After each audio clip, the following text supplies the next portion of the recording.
look into your pet's eyes, what do you see? A reflection of yourself? A glimpse into a world untamed by human expectations? Or perhaps just a creature sharing the same space, navigating this chaotic world alongside you? Welcome to the Companions Collective, where we dig into the human-animal bond and uncover the messy, beautiful reality of it all. I'm Angela Schneider, your guide through the depths of our shared connection with our companion animals. Join me as we explore the tangled web of love, loss, and everything in between that defines our relationships with the creatures who know us best.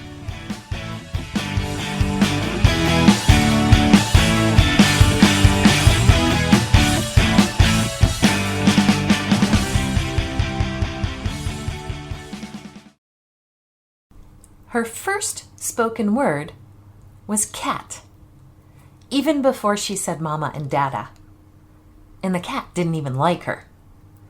Today's guest is Tracy Munson, my good friend from Lower Shebobia, New Brunswick. Lower Shebobia.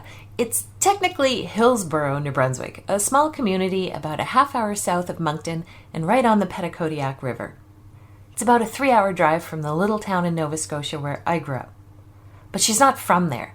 She's a Toronto girl from the Big Smoke, where she plied her trade as a veterinary technician. The work got to her, though. Being in veterinary medicine is hard. It may be the only industry we know where it is a responsibility to end life. Tracy recognized she was in burnout mode and started planning her escape to becoming a pet photographer. She's now a recognized leader in Canadian pet photography and an award winner in both pet photography and landscape photography. Today, we have a discussion about careers in vet medicine, burnout, and all of the trials and tribulations that lie within. Hi, Tracy Munson. How are you today? I am very well. How are you, Angela? I am good, thank you. Today we have with us Tracy Munson, who lives in Southern New Brunswick, Canada, and I am so excited to have her here with us today. Tracy, can you tell us a bit about yourself? Yes, I'm Tracy Munson, and I'm already messing this up. Okay, I'm Tracy Munson, and I, as Angela said, now live in Southern New Brunswick. But before that, I lived most of my life in Toronto, Canada. And that's where I worked as a veterinary technician in veterinary clinics and shelters for the first 25 years or so of my career before I retired to become a pet photographer full-time.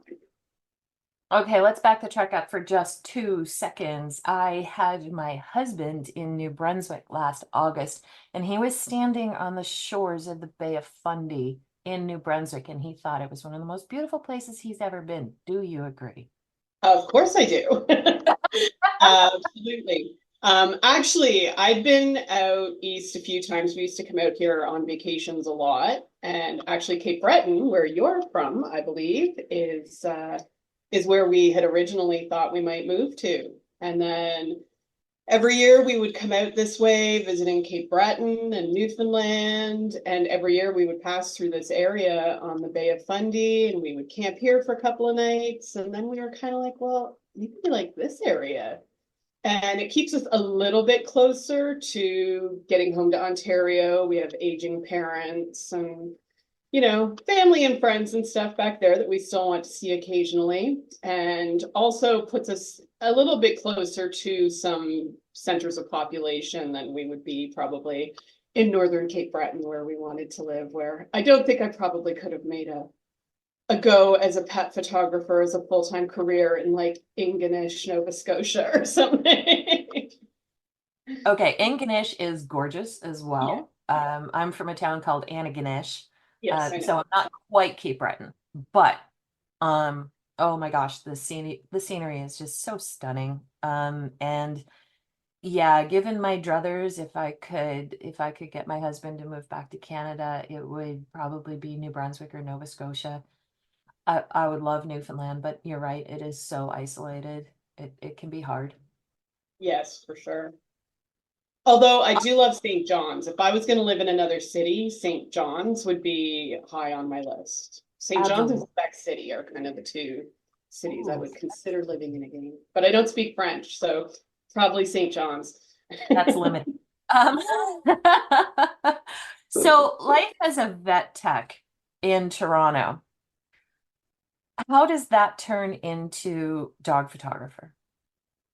Well, for me, I've been working in animal shelters for quite a few years, and it actually started out for me with an iPhone. I got my first iPhone, the 3GS, and right at about, I guess I'd had the iPhone probably for a year or so, but then right at the time that my last dog, Becca, came into the shelter, she was surrendered. She had a 2-day-old puppy. Her family were evicted and had to surrender all their pets to the shelter. And so my partner and I decided to foster her and the puppy because she was just absolutely horrified at the shelter. And so Instagram was kind of a new thing. And I had a foster dog with a 2-day-old puppy. And so I started taking pictures of them and just of everything around. And I mean, terrible, terrible pictures, like not good pictures at all. But I started taking pictures and sharing them on Instagram. And I started to get a little bit of traction there because that was possible back at that time. Like you could, post a picture and get hundreds of followers kind of overnight. And so I started getting a following on Instagram, and within a year or so, I started having people ask to buy prints of some of my photos, mostly my landscapes and stuff. But actually, I think maybe the second print I ever sold to a stranger on Instagram was a photo of Becca. Weird. Yeah, she was a super cute pug mix, so there is that.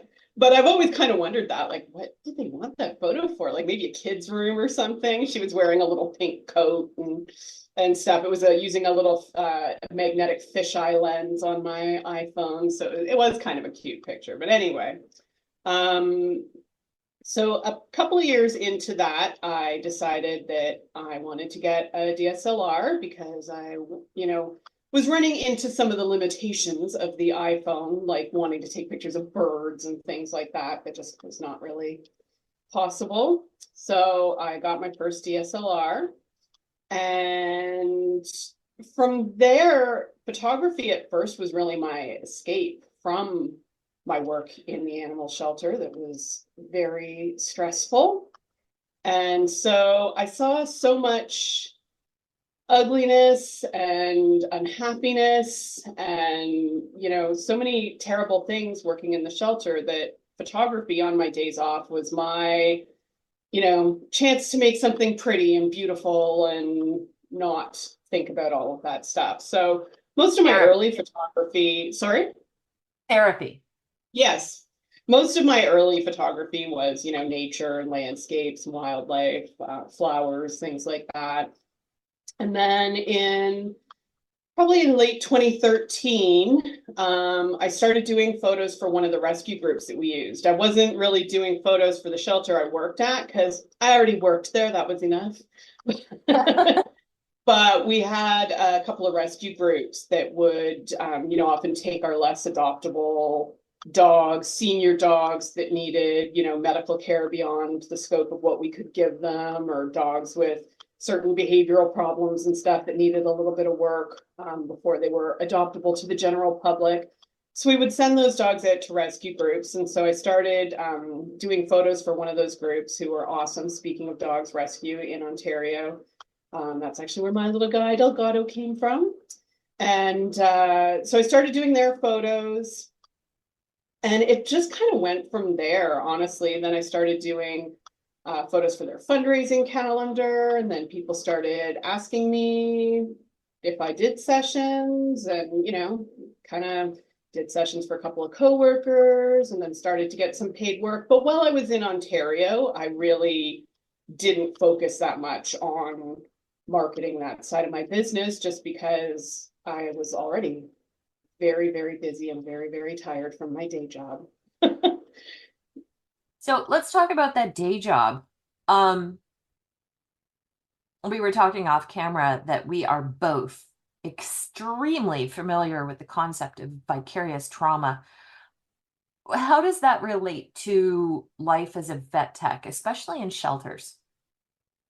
Well, I mean, I think it relates pretty heavily because you do see so much trauma and of different kinds, not just the kinds you would necessarily think of, like, having to euthanize pets or seeing abused animals or things like that, which I mean, honestly, seeing cases of bad abuse and stuff is pretty uncommon.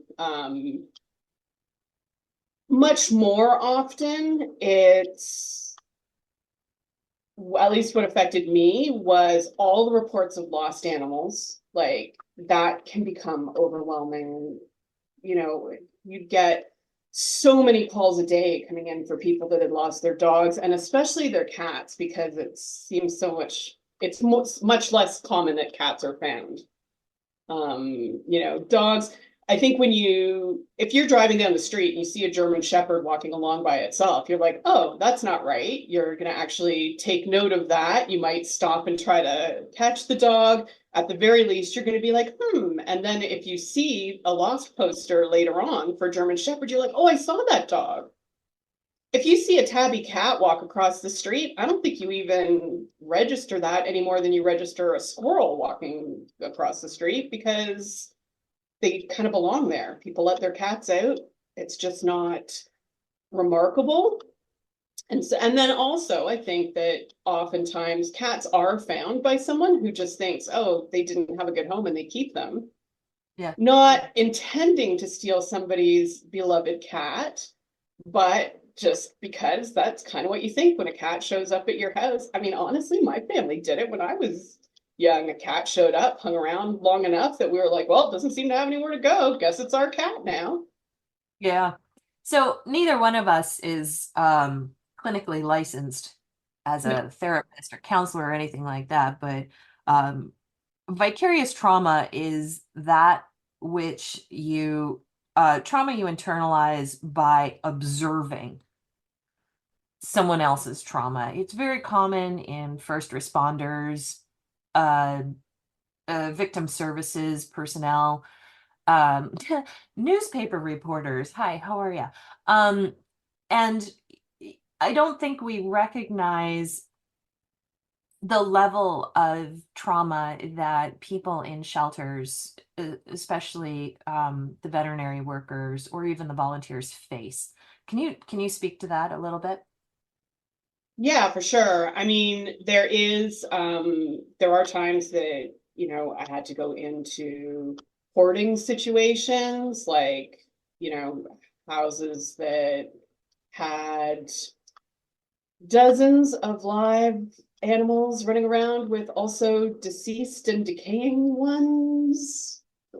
Yeah, some pretty awful images like that to have to remember. And it's a little bit tough because I don't want to say too much, right? I don't want to put my horrifying images in anybody else's mind. And that was Right. kind of one of the problems when I worked there as well was, I'd come home some days after having seen these things and I didn't even want to tell my partner, not because he wouldn't be supportive, but because I don't want to share that with him. You don't want to bring him down that road with you. Exactly. I've got these images in my mind that I still can't forget after, years and years and years, and I don't necessarily need to put them in anybody else's mind. But that's between cases like that, cases of actual abuse that we saw, cases. There's wildlife stuff as well. We were the ones responsible for picking up a lot of sick and injured wildlife. So with that, it became just the sort of crushing numbers of it, times when there would be distemper outbreaks and stuff like that. And it felt like all you did all day long was euthanize sick raccoons. With distemper being a disease that is not treatable, there's no way you can have, a shelter full of raccoons on IVs recovering from distemper that will leave them with permanent neurological damage anyway. It's just not feasible, especially with it being a disease that is contagious to dogs. So, before we go down that road, there's no other option really there. No wildlife center, nobody can treat distemper in raccoons. That's just not a thing. Okay, Um, sorry, but I just had a mental visual of a hospital room lined with beds with raccoons on IVs. yeah, good luck with that. Um, And what about, when people are surrendering their animals, how they all have a story to tell. How does that reflect upon your vicarious trauma? well, and again, oftentimes it's not even the ones who truly didn't really seem to care that much. I mean, they were infuriating at the time, but didn't stay with me. But I mean, it's also not uncommon that people, when they're surrendering their pets, these aren't villainous, terrible, irresponsible people. They're very often elderly people or people that have become very sick and unable to care for the pet anymore, maybe going into some kind of long-term care. So that is, for me, one of the hardest things to see is people that, they love their pets and now they're going to have to be separated from them. Um, Cases of people leaving abusive situations who need to go into the shelter system and can't take their pets with them. And quite frankly, I always tried to remember, even when people didn't tell us that stories, that sometimes it's just none of our business. Mm-hmm. So you can't just make assumptions just because somebody comes in and says, "Oh, I've got to get rid of my cat or I've got to get rid of my dog." And, your first instinct is kind of to be like, "Well, you're a jerk," or worse. But we don't actually know. Maybe they just don't want to tell us that they are leaving an abusive situation and going into a shelter or something like that, right? And so I always tried to keep that in mind, that I don't know the real reason this person is getting rid of this animal. Yeah. Thank you for making that point. I think it's really important for us to remember that there are a variety of reasons why people would have to surrender, and not all of them are jerky. Um, exactly. but you mentioned that you internalize your trauma and try to deal with it on your own. Isn't that a one-way ticket to burnout? Oh, that's pretty much what happened. Yeah. Yeah, no, I mean it definitely is. And I mean I stuck in the field I think longer than a lot of people do, but ultimately it is hard to stay with. And I mean even working in the vet clinics, it was a little bit different, but in vet clinics you deal a lot with owners that you've gotten to know very well. Like often that dog that you're euthanizing has been sick for the last couple of years. The owner's been coming in regularly for glucose curves or whatever. They know how you take your coffee. You have become friends with the owners, and now you're there with them for that moment at the end where it's not only an animal that you care deeply about and have gotten to know really well, but also people that you really care about. So that aspect of it was tough in vet clinics, but at the same time, most of the time, euthanasias in the vet clinic were cases where, you knew that you were doing the best thing for the animal. There was no real question there that it needed to be done. But the other thing that sometimes happens in vet clinics is that sometimes they blame you Mm, or the vet. They sometimes people in their grief are looking for somebody to blame. And yeah. even if their pet had a condition that, like, no amount of love or money or amazing veterinary care could help, the fact that it didn't work can leave them, like I say, looking for somebody to blame. And that can fall to the veterinary staff sometimes, especially when the end result of their care is a large vet bill and no pet to take home with them, that can be a very difficult situation to deal with sometimes. Um, Correct me if I'm wrong, but date-wise, I'm thinking you were at the height of your vet tech career in your 30s. Yeah, I mean, I graduated from vet tech school in 96. So in my 20s, worked at vet clinics basically all throughout my 20s. And then I think actually I left clinic and started working in shelters when I was 30. Mm.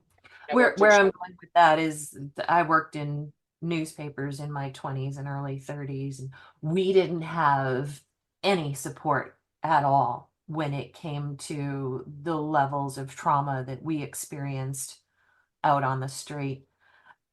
Is that similar in vet clinics and shelters, or in your experience?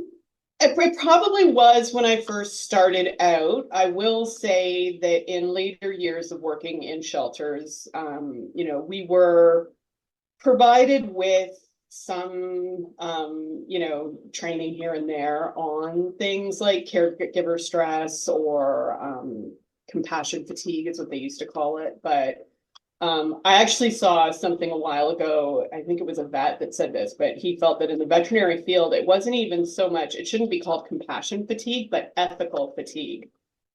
That, Oh, you're just so, it's not, you're not having any less compassion because of it. It's not your compassion that is fatigued. It's having to make these ethical choices again and again and again and being put in these situations. That's the part of you that comes fatigued. And I thought that was very apt. mm. I think that's a much better description. Have you noticed any changes in how shelters and clinics are supporting their staff Oh, today? absolutely. I mean, I think there's a lot more supports available now. And I think they're starting to be in the clinical world too, just because the suicide rate in veterinary professionals is very, very much higher than normal. And I mean, I think that actually the veterinary profession is kind of reaching a crisis situation in general, and there aren't enough new people going into it. They get so abused, and this goes back to what I was saying earlier about how sometimes people blame you even when it's not your fault. A dog gets hit by a car and is brought into the clinic and you're unable to save that dog, but now you also have to give the people a bill for $3,000. They're not happy.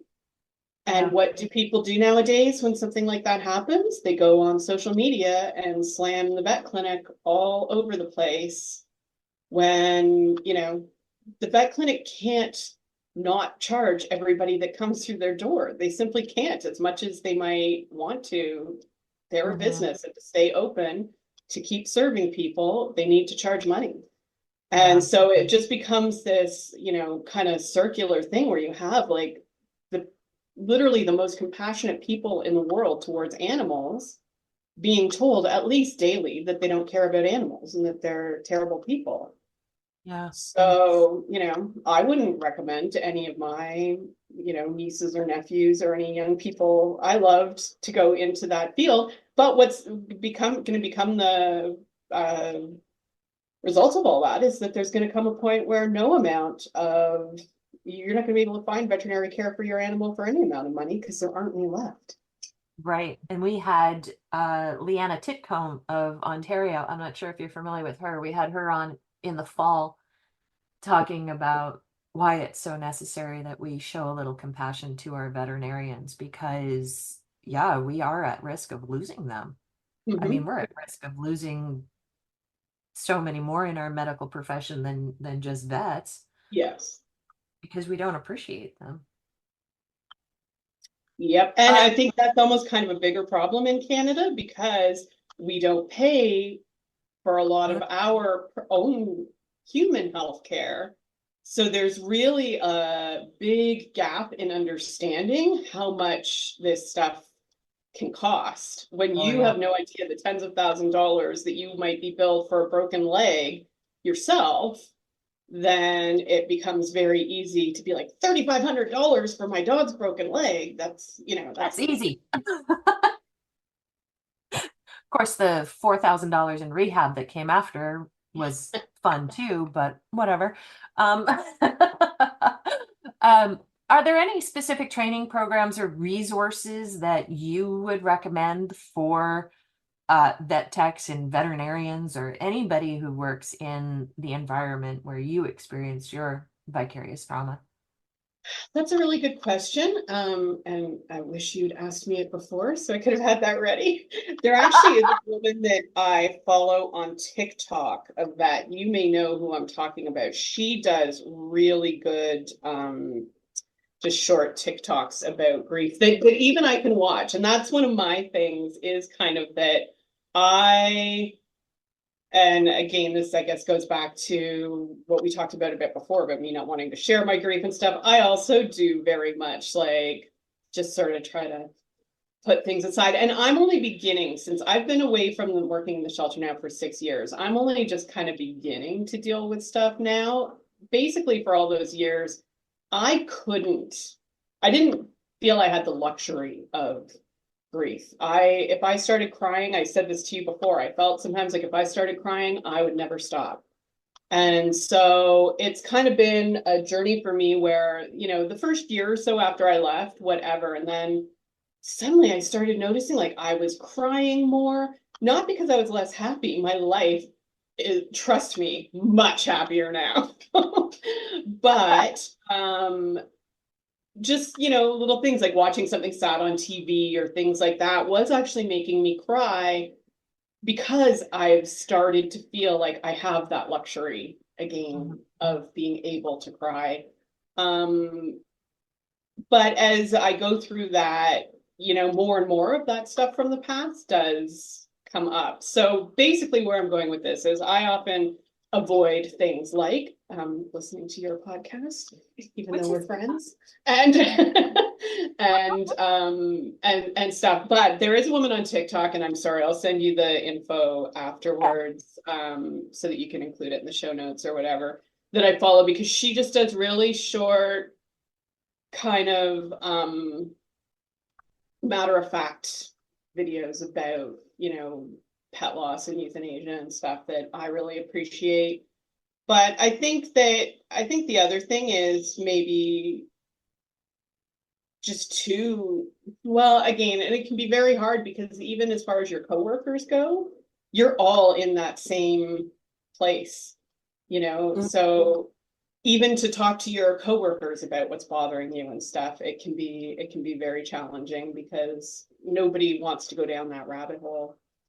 So, I mean, I'm certainly not saying I'm dealing with it well or properly, so I don't really know what the answer is. Right. I might also recommend Jessica Dolce, Jessica, DOLCE.com. She is an expert in compassion fatigue and teaches a course to shelter and clinic workers on how to better support staff with compassion fatigue. I did take her course to learn more about it. But like yourself, I've internalized a lot of my experiences. I showed up at the scene of a murder-suicide too soon and got to, I still hear the screams of that 4-year-old who was being taken out of the house after her parents died in front of her. So, yeah, those are the rough nights. And I'm crying now. I usually only cry about dogs, but that's how it works though, right? Like you take all of this stuff in and you really don't have anyone to talk to because you have to get back to work. Yeah. Right. Other than photography, what does self-care mean for you?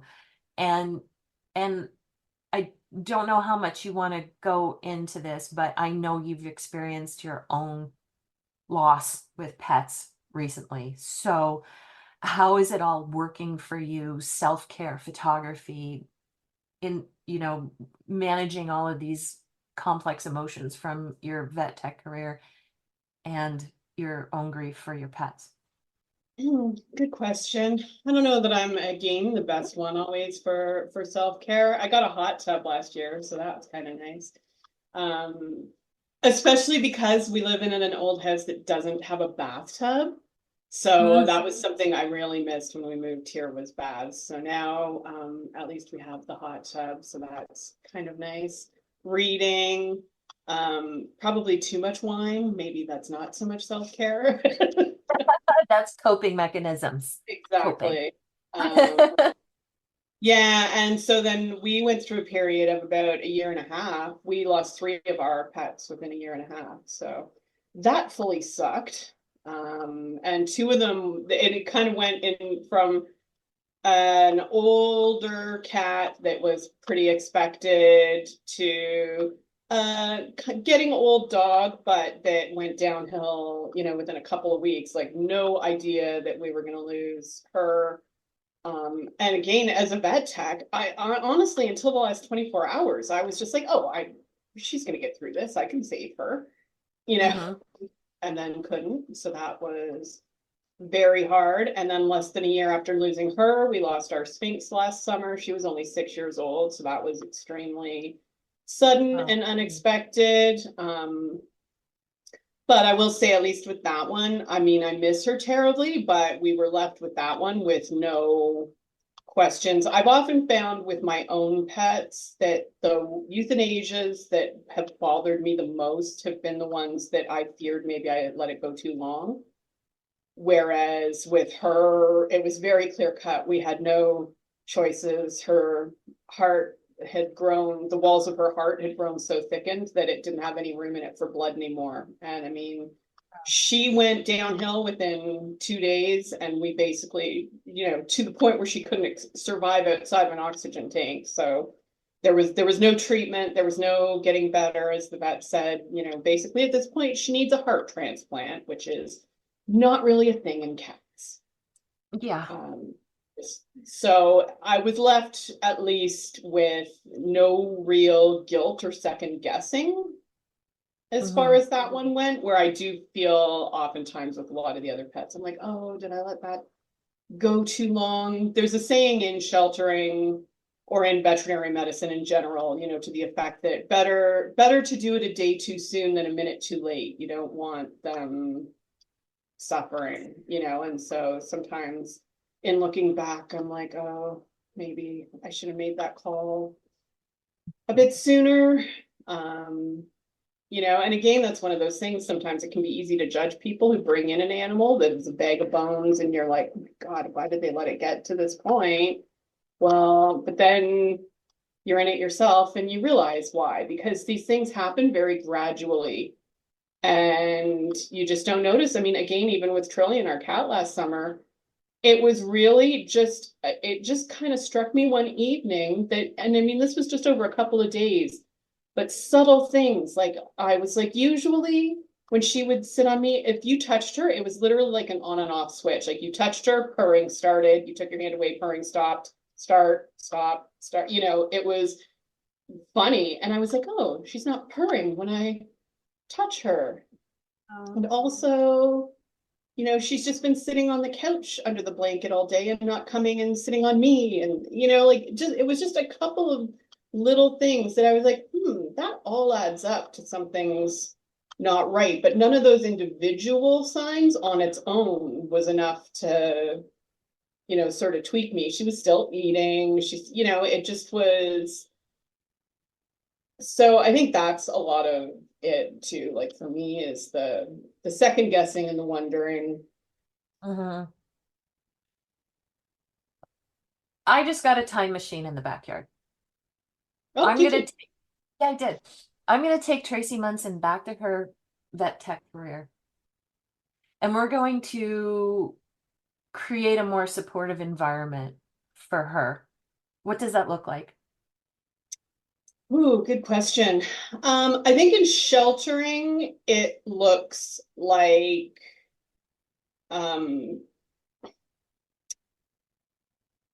trying to think about how to word this, because there can be, I think, a lot of kind of bullying within sheltering from other staff who are going through the same stuff. But at the same time, I also want to kind of have compassion for the fact that that's their coping mechanism. And again, it goes back to me saying like how I never felt like I had the luxury of crying. So I think a lot of times, people would come into working in the shelter and they would be getting upset. And the rest of us who had been there and had been going through this for years, we couldn't handle that. Like, we can't watch your grief. So we need you to, suck it up, buttercup, just like the rest of us have to do and get through this day. We didn't have it in us to offer that support to our coworkers. And I include myself in that, so there's also the idea that working in shelters is a nonstop thing. And just like, a new reporter comes in and I can't manage helping her learn the difference between its and its. I just got to yell at her and say, it's this. Stop screwing that up. I don't have time to teach because it's a thing, right? And I'm sure it's the same in shelters and vet clinics. yeah, so I mean, a lot of the time, I guess it's that, we didn't have the time or the capacity for compassion towards each other. Yeah. And then further, especially again within the shelter and rescue world, this is one of the things that really bothered me was the amount of bad mouthing that went on between different shelters and rescue groups that, like, aren't we all in the same thing? Don't we all want the same thing? We all want the best for these animals. We're all trying. We all have employees and or volunteers that care deeply about the animals, and there's more than enough animals needing our help to go around. So why are we bashing each other? And I still see it happen so much on social media. And so that was something that really, really bothered me, the bad mouthing between different organizations with the same goal. It just makes no sense. That is bizarre. And I don't think that happens so much in most other fields. Like, I feel like, are the nurses in one hospital bashing the nurses in another? Or, like, I just don't think that happens in most other communities where people go through this kind of grief and trauma.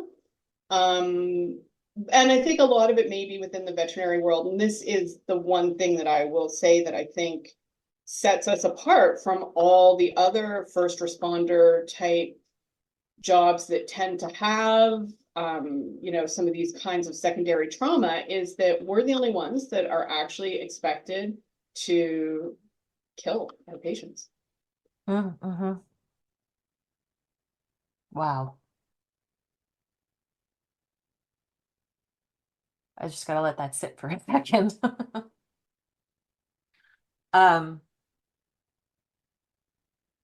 So how do you go home at the end of the day and not, well, I mean, I guess that's one of the reasons why suicide is so high in the vet world. I mean, that's a lot. Yeah. I mean, you're dealing with customers, upset customers, you're dealing with staff, you're dealing, like, wow, that's a lot. I remember once in the last, maybe it was within the last year or so that I was working there. And I think the main thing that got me through that moment was that I actually, my escape plan was really kind of coming together, and I knew I was getting out soon, but we would have the public health inspector would have to come. We'd have animals under quarantine, like, that had bitten people. And so they'd have to be under quarantine for 10 days. And then the public health inspector would have to come to release them. And for some reason, she got sent back when I was euthanizing something in the back, and it was a wild animal. I think it was a rabbit, actually, that was, like, really, really badly injured. Like a wild rabbit. that had been hit by a car or something like that. And when she came back, I was finished. The animal was dead. I was just sort of cleaning up, and then she was like, "Oh my God, like how do you deal with this? How do you deal with this?" And I was like, "Oh, I drank." And I kind of laughed, but it actually, like, at the time I said it, like I said it flippantly, but at the time I said it, I was like, Oh no, I whoa. did drink a lot. Yeah. Yeah, and I actually started to tear up and had to like just kind of laugh it off, but I was like, holy crap, like that is pretty much how I deal with it. Yeah. Yeah. Are you sure you're not from Atlantic Canada? Because that's how we cope. Um, how do you think the COVID-19 pandemic bettered or worsened the situation around compassion fatigue? Oh, I mean, I think it worsened it, at least within the veterinary world, by quite a lot because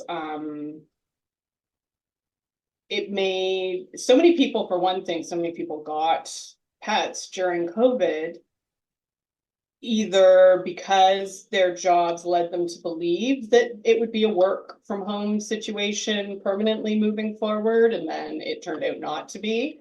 Um, or they maybe just didn't have the foresight to see that at some point they'd have to go back to work. Then, second of all, they got these dogs that, as puppies, that never got properly socialized because you couldn't go out, you couldn't go take them places in public. So a lot of behavioral problems from animals that, people got during that time. And then those people ended up having to go back to work and now have unmanageable, unsocialized pets that can't go to daycare, that can't. Mm, So shelters and rescues are overwhelmed to a degree that certainly I've never seen in my career.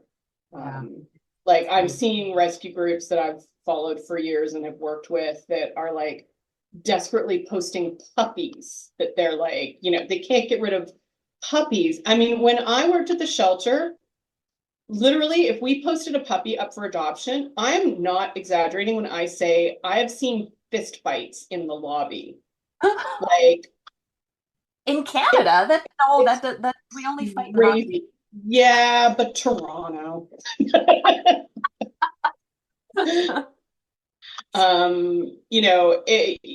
There didn't used to be any issue finding a home for a puppy. Yeah. Um, and now it's just constant. Hmm. Yeah, and landlord tenancy rules have changed so much down here, Oh yeah. especially in the area, and there's so few places to rent where you can have a pet now, or landlords are changing the rules and people are having to give up their pets, and it's we're in crisis situation. So, um, uh, what's the best thing you can recommend to people who work in shelters and vet clinics who are experiencing um, what are the warning signs they need to look for to understand that they are heading straight for burnout? Um, I always said I used to look at some of the people I worked with who had been in it for a long time and used to say, if I ever start getting like them, I'll know it's time to leave. Um, Yeah. because just of a perception, I think that they didn't care. And, I don't know how I looked to somebody on the outside by the end of when I left. I definitely still cared, and I don't think I was ever going to stop caring. And honestly, to some degree, that is kind of my best advice for somebody who's starting to struggle with this stuff is start planning to leave. Yeah. Like having a plan, as I started making a plan to get out and working towards that goal, that just immediately improved things for me on a day-to-day basis. I used to have kind of a mantra, and I didn't meditate or think of it as a mantra or anything back at the time, but I read something recently that said about how like just pick a word or two that describes something you want and like say it through your head throughout the day as though it's already like happened kind of thing. And I was like, oh my God, I used to do that. You know what used to go through my head all day, every day when I was at work? Tracy left. Oh, wow. I used to just think that all the time. Tracy left, dot, dot, dot. And that was just something I thought all the time until it happened. Tracy left. Tracy left. But if everybody leaves, then we have no one to deal with these issues. So how do we? Not my problem. What, how do we make it better though? Well, I think that part of it is an issue of the public's perception, of these workers, both shelter and veterinary workers, that, I'm not sure how, well, I mean, for one thing, there's portrayal. I'll say this, I have yet to see a movie, even like kids' Disney movies and stuff like that, that portrays animal shelter workers or animal control officers as anything other than the villain. Oh, good point. Mm-hmm. I just finished watching, well, not just finished, but I did recently watch Strays, and the animal control officer in that is the bad guy.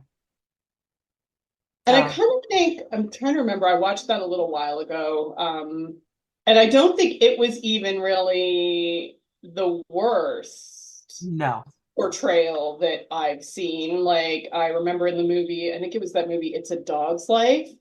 One of the times the dog is reborn, it's like a puppy, and then it gets scooped up by animal control, and then boom, it starts a new life. So it's like, it was a puppy, gets scooped up by animal control, and now it's dead and starts a new life. Like, that was even one of the Disney or Pixar cartoon ones, A Pet's Life, I think. Again, the animal control officers are the bad guys. So, I mean, that's something that could change, that might help improve perception from the time we're little children of the people trying the most to help society's unwanted and uncared for pets. Maybe let's not portray them as the villains. And especially nowadays, because I think that is partly a hangover of a time back in the like 60s and 70s where that was a city job. That was something you maybe like started off with the city in garbage collection and then moved into animal control. It was like maybe a lateral move or a slight move up the chain. You didn't have to necessarily have any animal experience. You probably were somebody who like didn't hate animals actively, but it was a job that just, and it wasn't, whereas nowadays most shelters are hiring, trained, experienced people who, You'd wish. well, I mean, when they can, I think. Yeah. Well, we have a lot of hangovers from the 60s and 70s. Thank you so much, baby boomers. How do you distinguish between normal stress and the early signs of vicarious trauma and burnout? Good question. And I don't know if I can answer that because I don't know. Again, it's kind of like what I was talking about earlier with, your own pets, how sometimes the changes are gradual and you don't see it Yeah. as much as somebody who just sees them cold as that bag of bones might. I think it's kind of the same gradual slide. And so, I mean, I can't really pinpoint any particular moment where it was like, oh, that's the moment it like started getting to me. I just know that there reached a point where, I had really thought that that was going to be my career for the rest of my working life and that I would never leave. And then more and more and more, I started to think, Tracy left.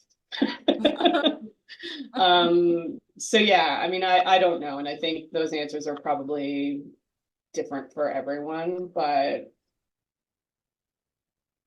What can we as pet guardians do to improve the situation for our veterinary medicine professionals? I think educate people, advocate for your vets, understand that like veterinarians, like newsflash, aren't getting rich. Mm. They leave what 7 or 8 years of post-secondary education with like hundreds of thousands of dollars of student debt. They then open a clinic, which like your family doctor does not own an X-ray machine. They don't own a surgical suite and anesthesia machines. They don't own blood analyzers. They don't keep a fully stocked pharmacy in their building. Oftentimes, they're just renting space in a building like an office space. They don't have to pay for the rent and to run and keep the lights on in a whole hospital building with all those hundreds of thousands of dollars worth of equipment, plus pay all the staff. I mean, it is astronomical, the overhead that that clinic has. And then much the same as we face as photographers, all they see all the time is, can somebody recommend a vet that, isn't just in it for the money? No Mm. vet is just in it for the money. There are way easier ways to make money. Hmm. Yeah, and I know very few pet photographers who are in it for the money. Honestly. Exactly. What is one last piece of advice you can give, especially to veterinary clinic and shelter workers, Um, other than don't other drink? than other, yeah. Which one is it? No, don't drink. Yeah, don't drown your sorrows. But also, I think to be aware that like I think some careers maybe do have a lifespan, and it's a very rare person that can, survive it beyond that without doing themselves some harm. So I'm just not sure that they're jobs that really are suitable for most people to be in for the rest of their lives. Like maybe it's a job you do for 10 years and then you're like, okay, I've done my part and I've had enough. Like Hmm. time for somebody else to step in. I don't know. And I know that doesn't help anybody who's in it and doesn't feel they can leave, but I planned leaving for like 7 or 8 years. I Yeah. got a lot better at photography. I learned about business. you know, I planned getting out, and knowing that I had that plan was what kept me sane. You learned how to run a business before you started a business? A little bit, not to say that I was like, fully I should have prepared, done that. but I'm so glad. I had actually at one point thought that I was going to leave a lot sooner than I did, and then some things fell through and stuff. And it was definitely, I ended up feeling that it was a case of, God protecting fools and drunks. Uh, because I'm so glad things didn't work out at that time for me to leave, because I was nowhere near ready, either in terms of my photography being good enough or in terms of having any idea of how to run a business. By the time I left, I, certainly didn't do everything perfectly, but I had a lot more things in place to, be successful. Can you look back at vet tech Tracy Munson and still like her? Yes. Um, and sometimes I feel like, oh, I wish I'd, never gone into that. What if I wish I had gone into photography way back when? But I don't really, because I think if I'd gone into photography way back then, I probably would have quit photography at some point within the last 10 years and be looking to do something different. And I mean, that's another thing, right? Like our parents, people of our generation, they probably had one main career throughout their whole lives, right? But that's less and less the case now. In fact, I think now they say most people can expect to have like 3 or 4 different careers, not jobs, but like careers within their lifetime. So, and I guess that's why I say just be prepared to leave if it gets to that point. You're not actually trapped. And that's what I feel I see in a lot of my old coworkers. I saw it when I was there, and they would all, there was oftentimes a real feeling of being trapped, especially because it was a good job with a pension plan and benefits and stuff, right? There was this feeling of being trapped that they couldn't leave. And you can leave. Yeah. You maybe can't just quit and walk out the door and leave tomorrow, but you can start making plans and leave. Mm-hmm. Definitely. I'm on career 3, even though I went back to career 1 part-time. I don't know what possessed me to do that, but whatever. It felt like leaving an abusive relationship to me by the time I left. So, and there's nothing bad about that. Yeah, that's how I felt about marketing and communications. Absolutely. Abusive relationship. Mm-hmm. Wow. And I think one of the things you're striking at is that we need to have boundaries for ourselves.